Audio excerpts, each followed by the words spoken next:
Alright, what's up everyone? So the first thing that I want to talk about today is this bizarre beef that has come out between SSSniperwolf and that vegan teacher. Okay, so I'm pretty sure most of you know who Sniperwolf is, but I feel like some of y'all may not be familiar with the vegan teacher. So the vegan teacher is this older woman that puts up videos online just looking down on people that are not vegan and criticizes them because of it. She used to do it a lot on TikTok back then, but then she got banned from the platform, and now she just makes videos calling out a bunch of different YouTubers for not being vegan. Like for example, just about a month ago, she was in some beef with PewDiePie, no pun intended, but now she has set her eyes on SSSniperwolf. So this began when the vegan teacher made a video on Sniperwolf just calling her out for not being a vegan, of course, and just recently Sniperwolf made a video responding to that. In some of her videos she eats dairy, she eats meat, and she doesn't say don't do it. Man, whoa.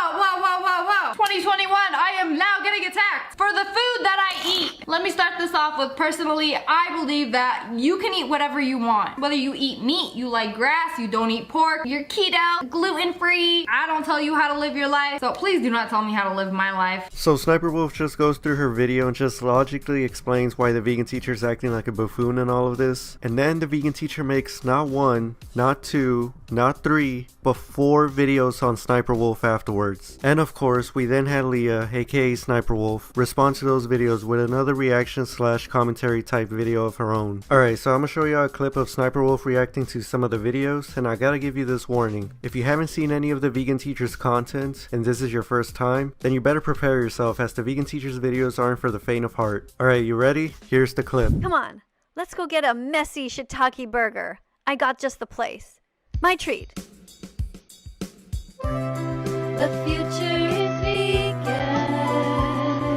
It's kind of cringe, bro. There's no excuse for animal abuse. Not religion, not an eating disorder, not peer pressure, not your monetary status. Don't eat animals, don't buy their bodies, don't steal their milk, their blood, or their honey. Don't wear their fur or their feathers. It's only by the grace of God that you are...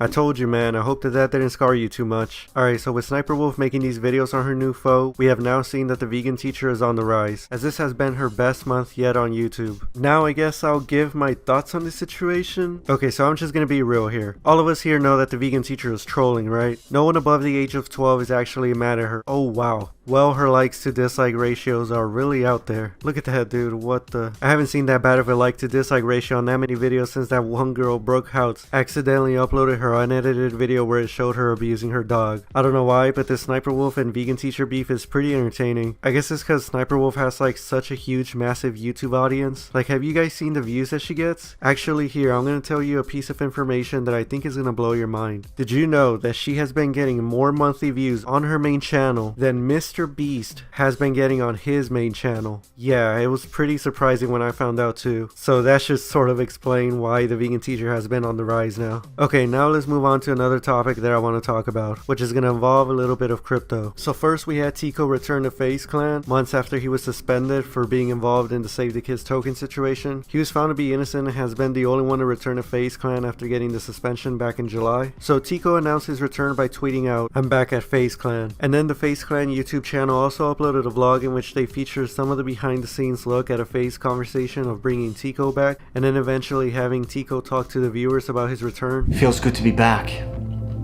Feels good to be home. There's more to come.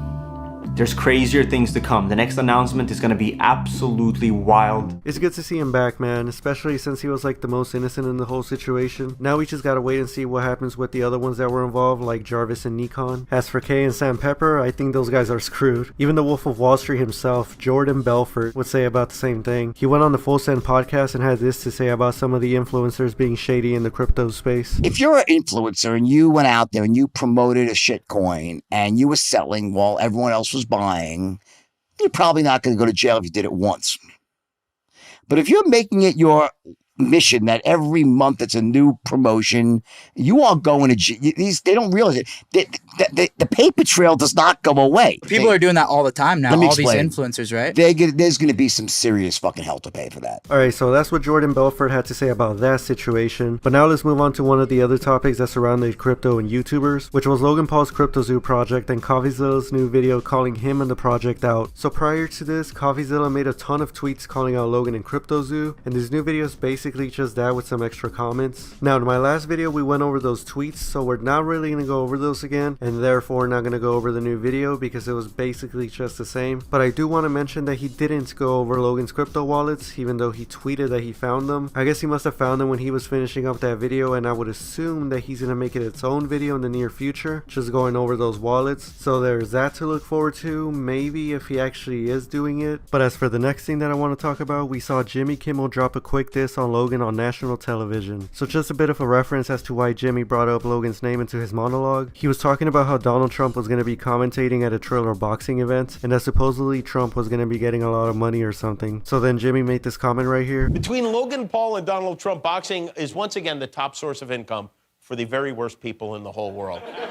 Now I found this kind of funny because just a few years ago Logan went on to the Jimmy Kimmel talk show, and now Jimmy's just dissing him, which I don't even get, calling Logan one of the worst people in the world. Yeah, the dude has done some pretty shady stuff and obviously had that big controversy a couple of years ago, but I wouldn't compare him to Donald Trump at all, not even close. Logan's just a decent guy. But Kimmel was obviously joking, and to be fair, he has had other people on the show that he later turned out despising, like Trump himself. Are you gonna go see Star Wars? I might, yeah. You might. Did you watch any of the other Star Wars movies? I watched maybe one or two. And one more thing that happened with Logan was that we got this picture of him with True Jordy and TommyInnit. Now this was a picture that I was not expecting to see at all. People were saying that one of the things that Tommy and Logan were doing was shooting an episode of Impaulsive, and sure enough, just a couple of days later, the podcast episode dropped. Now they talked about the usual stuff like what Tommy does and how he sort of handled the massive popularity that he has gotten just over the past couple of years. But one of the things that they went over for a bit was the situation with Jimmy Kimmel dissing Logan. I'm upset with Jimmy Kimmel for real. You know who that is? Yeah, James, isn't it? The talk show host. Big yeah. Kimmel. Yeah, bro. He went on his show recently and he made a joke. He said me and Donald Trump are the worst people on earth. You fucking asshole, Jimmy Kimmel. Honestly, Jimmy, fuck you, bro. I'm not. No, fuck that. How are you about to invite me on a show and have like a cordial, friendly, familial relationship, and then a year and a half later, when by the way, I'm doing well. Fuck you, Jimmy Kimmel. Fuck you. 1 hour later. I think Jimmy Kimmel. He got in my head, dude. Fuck you, Jimmy Kimmel. I'm not kidding. Really? What did it upset you? He said, dude, he stabbed me in the back. What That's did he like my say? boy. Yeah, and then TommyInnit explained pretty well why someone in the traditional media and mainstream would do something like that, and why we shouldn't really care what they say. They're all fucking wrote to appeal to the most people. It's not art, it's not jokes. It's a team of 100 writers, which is fine. But who gives a shit? It's all Logan? political now. It's fucking. They run it through focus groups. Who gives a shit, Logan? Now with this podcast happening, I could definitely see Dream showing up on Impaulsive as well in the future one day, but we'll just have to wait and see if that actually happens. But for now, that'll be the end of this video. Not really anything has been happening recently in the YouTube scene. It's just been like dumb little stuff that's not really worth talking about in a video of mine, like Jake calling out another UFC fighter, Gibb and Taylor Holder going at it, FaZe Temper and Slim going at it, stuff like that that just isn't that interesting anymore, at least to me. I just feel like Keemstar here with the dryness going on right now. There's not drama anymore. There's not real drama anymore. There's nothing to talk about. Also in the news, PewDiePie said that he might be collaborating with Simon one day. Jake Paul said Conor McGregor was acting like a baby when he threw a glass at MGK.